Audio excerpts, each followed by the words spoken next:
Hi, welcome to the Diversity Week cooking series. My name is Danae Brummer, and I'm joining you from the San Gabriel Valley Cancer Support Group Community Kitchen. Just like you, I am super busy and I wear many of hats. I am a private chef, a master gardener, and a food systems educator. The City of Hope has hired me to run their teaching garden in Duarte. The teaching garden is affectionately known as the Garden of Hope. It was created with the intention of drawing a connection between nutrition and well-being.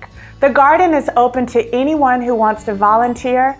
Come, take a nap, enjoy the sunshine and all the aroma of the plants. We focus on teaching people how to grow their food, cook their food, and preserve their food. In light of Diversity Week, I'm going to take you, your tummy, and your taste buds on a journey around the world. We're going to look at recipes featuring the rotisserie chicken. As I said earlier, we're all busy, especially me, and I'm always looking for a new tip or trick to make dinner a lot easier. And for me, it begins with a rotisserie chicken.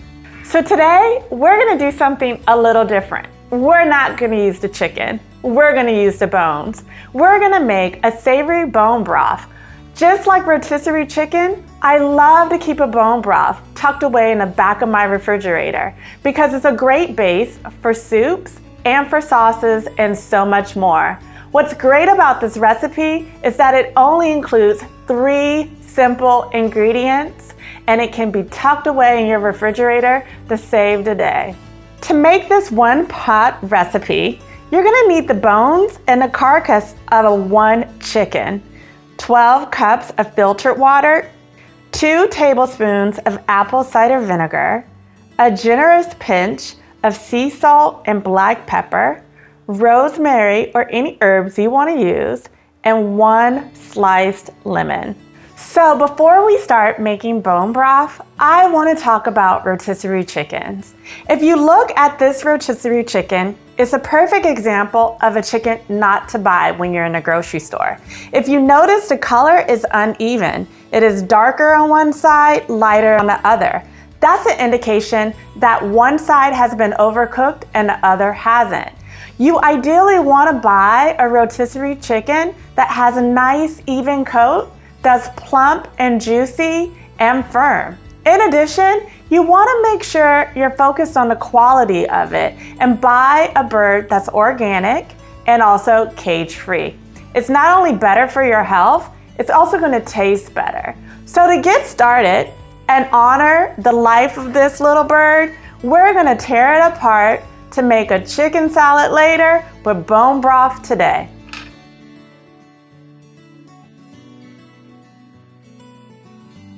So let's start with talking about what is bone broth and how to make it. I will be the first to admit, looking at a bowl of bones is not exactly sexy. But what is sexy is what bone broth does for your body. It is nutrient dense and it's also full of collagen, which is not only good for your gut, but overall for your whole body. Making bone broth is really easy. Simply save the bones from your roasted chicken, and I'm talking about the legs and the wings too. For this recipe, we're going to add the bones to a large pot. We're going to throw in lemon wedges, rosemary, and then we're going to fill it up with filtered water, roughly about 12 cups. Next, we'll add a little bit of salt to season our broth. You can add more later. Then add 1 to 2 tablespoons of apple cider vinegar. We're adding this primarily for the acidity to break down the collagen, which makes it more abundant in your broth.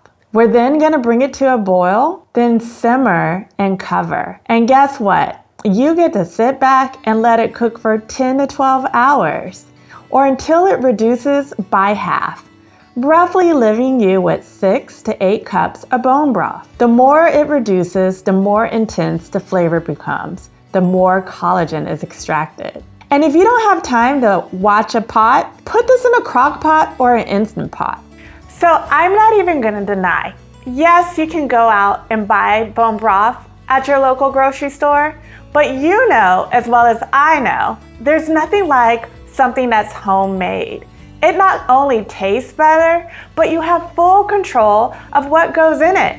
You can control the amount of sodium, you can control the seasoning, and you can make it comforting, warm, and nourishing in a way that you like it. I often like to drink my bone broth. Instead of tea, sometimes I warm up a nice little glass. And what's really neat about it is that you can add whatever you want. A little bit of miso, a little bit of nutritional yeast, a little bit of salt and pepper. You can get your desired flavor, and it's so good.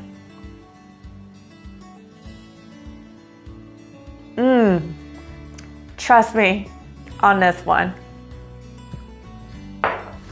Once your bone broth has simmered for 10 to 12 hours, the final step is straining it and storing it as you wish. As I mentioned earlier, I love to keep a jar of bone broth in my refrigerator. You can also freeze it as well. It will last up to 2 months. Just make sure that you leave enough space at the top so it doesn't crack the jar and it freezes properly. You can't go wrong with this one. I hope you give it a try. If you enjoyed cooking with me, guess what? You're in luck. Every day during Diversity Week, we're showing a new recipe highlighting how to use the rotisserie chicken. Don't forget to check them out.